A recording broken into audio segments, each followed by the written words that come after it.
There's been a lot going on with Warhammer.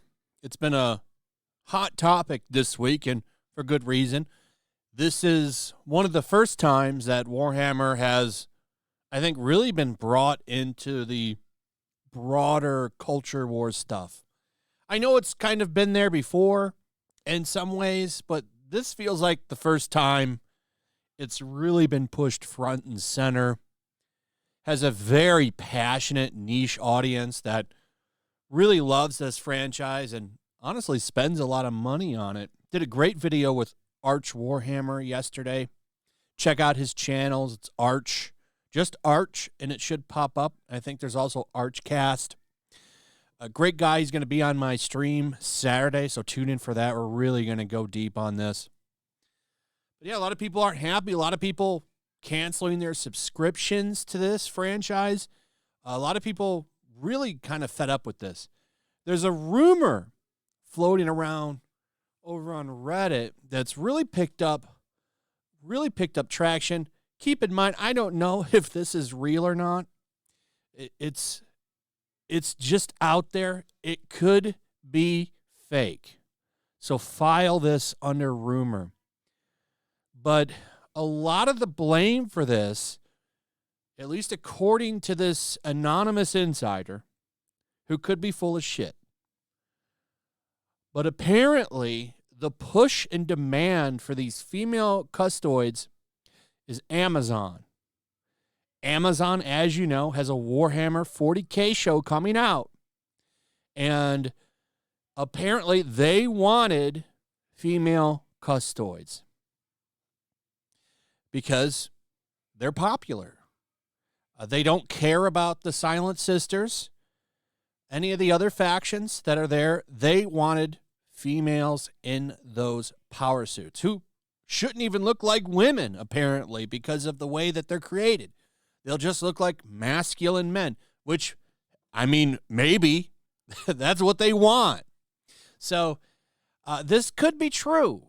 This could be true, but it could also be fake. But it would make a lot of sense. So here's the second part. I'm just going to put this here if you want to pause the video and take a look at all of this. But I think because there are usually when I was talking to Arch about this, when they roll out something like this, they would have a product to sell. And there is no female custoid product.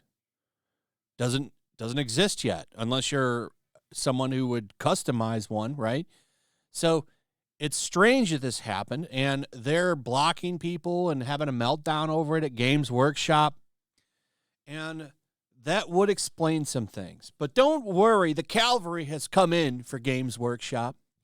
PC Gamer, a website about PC games, has decided to jump in and defend a tabletop game, because of course they are. If any company or business can depend on anybody to defend them, it's games journalists, even though they hate capitalism.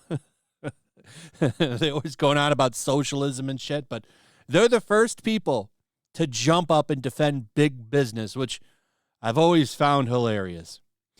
So PC Gamer runs right in and says, Warhammer 40K has slightly more women in it now, and the neckbeards aren't happy. This is from Jody McGregor, who I'm going to take a wild guess has probably never played Warhammer in her fucking life. I haven't played it either, but it does jump in to the culture war stuff, so maybe that's why she's jumping in on it too. But I guarantee you, she hates businesses and is a socialist, like most of the people in games journalism, and she's rising up to defend the business. Doesn't give a damn about Warhammer, but she's quick to jump in and defend anything like this, which I suppose you could say I do too. Whoa, Jody has a beard. Sorry for assuming your gender there, Jody. So, I'm not going to go through this article. It's the same bullshit you see all the time, but it's just funny that a website dedicated to PC gaming supposedly is jumping to defend a tabletop game. Anyway, that's pretty much it. I'll see you guys tomorrow. If you're interested in more of this, we will be going in on it with Flashcast. Arch will be there, and we're going to discuss it. Should be fun. Anyway, thank you for watching the video. Please throw a like up. Please share the video. Please subscribe. Hit that notification bell, and I will see you on the next one. Peace. Make sure to check out my locals. There's a link in the description. It's a fun community that I'm trying to build over here. If you don't want to support me on YouTube, you can come over here. None of that money goes to YouTube. You also can just come over here for free. But if you are a supporter over here, I do plan on doing an extra live stream once a month and throwing links to the supporters so you can actually come on and have a supporter live stream with me. Also, it's a good place to catch all of my content. You don't have to worry about notifications like YouTube. They'll definitely work over here. So come check out my locals.